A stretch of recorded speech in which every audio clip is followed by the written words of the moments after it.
Voilà, bienvenue à toutes et à tous. Alors ce matin, nous poursuivons avec le thème La foi en Jésus-Christ, un danger pour l'ennemi. Nous en parlons bien évidemment avec le pasteur Ange Bienvenue Aluna, responsable de l'église La Vie en Jésus-Christ. Bienvenue, pasteur. Vous allez bien ce matin? Vous avez l'air un peu fatigué? Oh, bah, écoutez, c'était un week-end puisqu'on a un séminaire Ok. et que le week-end était un peu mouvementé avec ce séminaire. Constaté que j'ai perdu même la voix.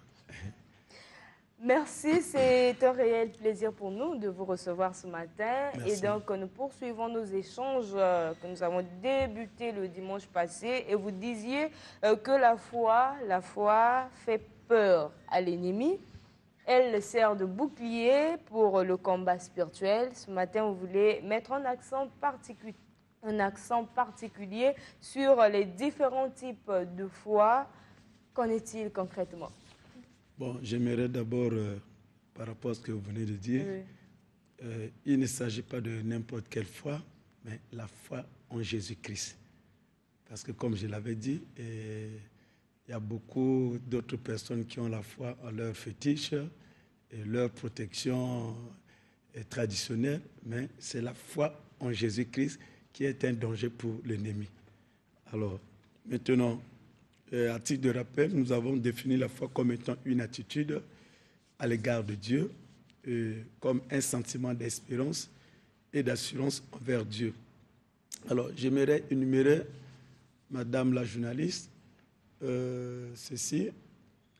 C'est par la foi que nous sommes agréables à Dieu et c'est par la foi que nous croyons que Dieu existe et c'est par la foi également que nous croyons au ministère des anges. Au moment que nous sommes sur ce plateau, et j'ai la foi que je suis entouré de milliers et de milliers d'anges. Et de cette foi, j'ai une assurance d'aller dans un milieu, même si le milieu fait peur. Et ma foi me dit et me ordonne de dire que n'aie pas peur, tu es entouré des anges et des archanges. Donc, la foi est... Alors, j'aimerais également énumérer ceci. Lorsqu'on parle de la foi, et cette fois, la foi est individuelle. La foi n'est pas collective. Parce que Hébreux 2,4 dit que le juste vivra par sa foi. Donc, parler de la foi ici, cette foi qui fait peur et la foi a beaucoup des exigences. Alors, j'aimerais également ajouter encore ceci. Lorsqu'on parle de la foi pratiquement a un secret. Et quel est ce secret? Il y a deux principes secrets dans la foi. Tu dois croire d'abord dans ton cœur. Et ce que tu crois, et tu dois confesser. Donc, il y a deux éléments nécessaires. Donc, tu dois croire à ton cœur, et ce que tu crois, et tu dois le confesser. Et ce sont les deux éléments. Et il y avait un bien-aimé qui m'avait posé cette question. Et le bien-aimé trouve également la réponse à sa question. Alors, maintenant, par rapport à votre question, les types de foi. Oui, les types de foi. OK. Et nous avons la foi comme don. Et lorsque nous recevons Christ comme Seigneur et Sauveur, nous passons dans les eaux. Et après avoir reçu le baptême, et nous recevons aussi le baptême du Saint-Esprit. Et quand nous recevons le baptême du Saint-Esprit, le Saint-Esprit nous apporte, dans le Saint-Esprit, il nous transmet les 9 dons. Et parmi les 9 dons, nous avons le don de foi.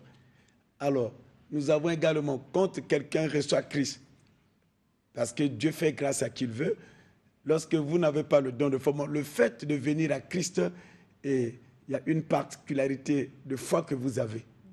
Et on peut énumérer, et j'énumère ça le plus souvent, une foi primaire, et que tous les chrétiens, on a. Alors, il y a ce qu'on appelle le troisième type de foi, c'est la foi intellectuelle. Et cette fois, on croit à ses diplômes. On se dit que oui, je suis licencié, j'ai le doctorat, j'ai étudié, je ne pourrai jamais chômer. Alors, c'est une foi intellectuelle.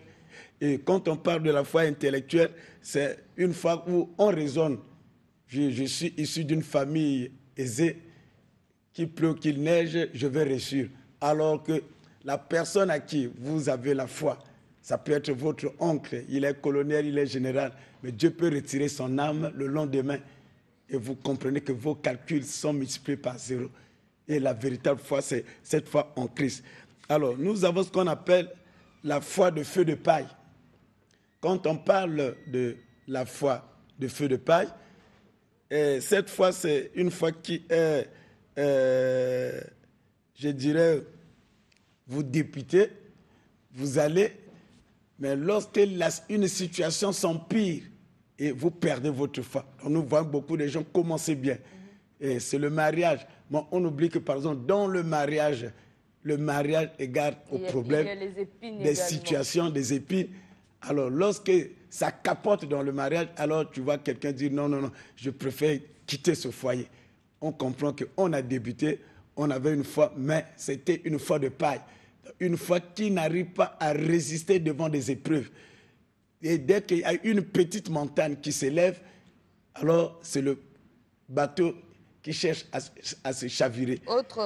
Alors nous avons également la foi mécanique. Et cette foi appelée la foi mécanique, c'est une foi qui agit en dehors de la volonté de Dieu. Et quelqu'un qui prie, je prends un exemple, et maman Mireille dit, bon, oui, quoi, je dois me marier au pasteur Aluna. Et Dieu, tu dois me donner, vraiment, m'accorder la grâce d'entrer dans la maison. Mais madame Mireille oublie que pasteur Aluna est marié officiellement. Donc, cette foi ne s'aligne pas selon la volonté de Dieu, mais selon la volonté humaine. Okay. Donc, c'est là où beaucoup tapent à côté. Non, Dieu n'agit pas comment, et Dieu m'a abandonné. Mais on peut être convaincu que c'est un bon choix qu'on fait, pasteur. Si. On peut être convaincu, en fait, on croit en ce que l'on veut. Justement. Et ça peut aussi ça arriver. Peut, mais oui, mais ça doit s'aligner à la volonté parce que lorsqu'il y a deux volontés, il y a une volonté permissive et il y a une volonté parfaite. Alors, la volonté permissive, lorsque vous forcez la chose, Dieu va vous donner ça. Mais sachez-le qu'après, ça ne va pas vous emmener jusqu'à la terre promise et le bateau va chavirer en cours de chemin. Donc, la vraie foi doit être assise sur la volonté parfaite de Dieu. Vous devez d'abord chercher à connaître cette volonté de Dieu. Et lorsque vous misez votre foi sur la volonté de Dieu, sachez-le que le Seigneur va vous accompagner jusqu'au bout. Et vous allez atteindre le niveau où d'autres personnes n'ont pas pu atteindre. Alors, outre la foi mécanique, qu'est-ce qu'on peut retenir d'autre, pasteur? Alors, outre la foi mécanique, ça c'est d'une manière générale. Alors, concernant la foi, et j'aimerais également faire signifier au peuple de Dieu et à tous ceux qui nous suivent, la foi également à ses ennemis. La foi à ses ennemis, parce que n'oubliez pas que, comme nous avons su le dire, la foi relie le monde visible et le monde invisible. Et la Bible dit que tout est possible à celui qui croit.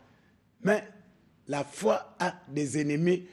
Et lorsque vous avez la foi, mais lorsque vous passez et vous affrontez, vous rencontrez les ennemis de la foi, sachez-le que tous les avantages que vous donne la foi, vous n'allez pas recevoir ces avantages. Je prends le cas des doutes.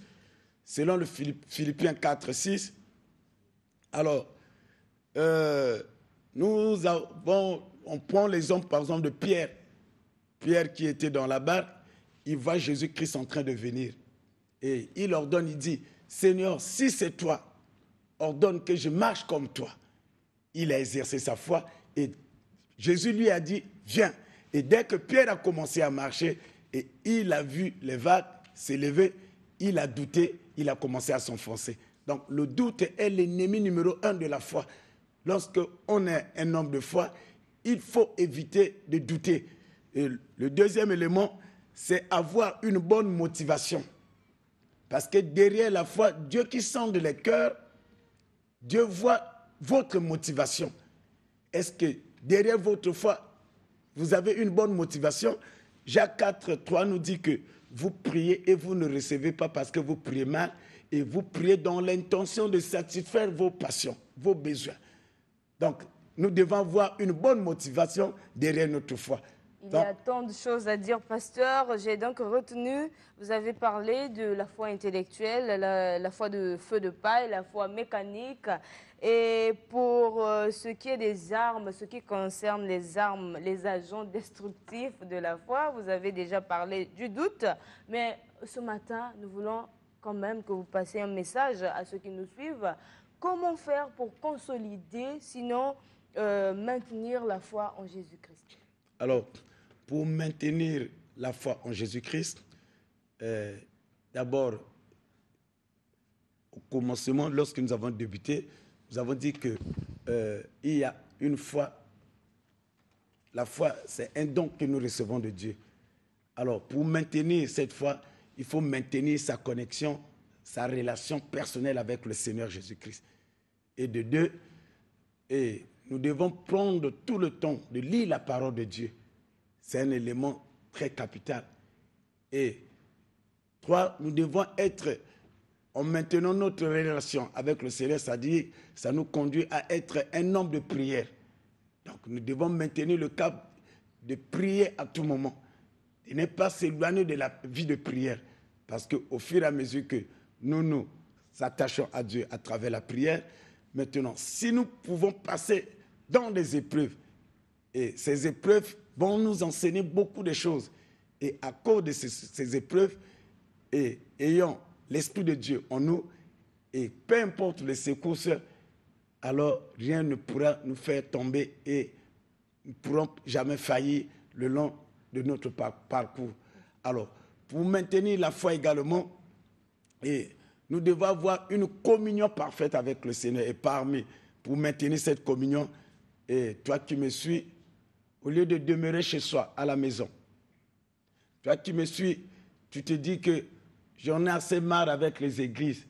Écoutez, lorsque nous allons à l'église et ce milieu, et David a dit, je suis dans la joie lorsqu'on me dit, allons dans la maison de l'Éternel. C'est un milieu qui nous fortifie. C'est un milieu où nous nous communiquons les grâces. Et en écoutant la pensée, nous avons une autre atmosphère. Et ça nous permet également de maintenir notre foi parce qu'il y a des témoignages et l'autre qui donne son témoignage. Et lorsque vous écoutez ce témoignage, vous allez comprendre que votre situation, elle est petite, mais Dieu a béni, Dieu a visité l'autre et vous sortez du culte avec une vivacité. Voilà. Merci, pasteur. Il y a tant de choses à dire. Peut-être que nos téléspectateurs veulent bien vous poser aussi des questions. Que faire? Je suis au 00242 663 71 52. 00242 663 71 52. Avec ce même numéro, vous pouvez m'écrire dans le WhatsApp et vous allez avoir vos réponses. Et vous pouvez également cliquer l'Église La Vie en Jésus-Christ dans Facebook et vous allez avoir toutes nos coordonnées. Merci, pasteur. Voilà complètement bouclé le thème sur la foi en Jésus-Christ, un danger pour l'ennemi. Nous en avons parlé avec le pasteur Ange. Bienvenue à Luna de l'Église La Vie en Jésus-Christ. Ne zappez pas, restez des nôtres parce que tout à l'heure, vous allez suivre Daberge Claude qui va recevoir Maître Tiburce. Merci et excellent dimanche à toutes et à tous.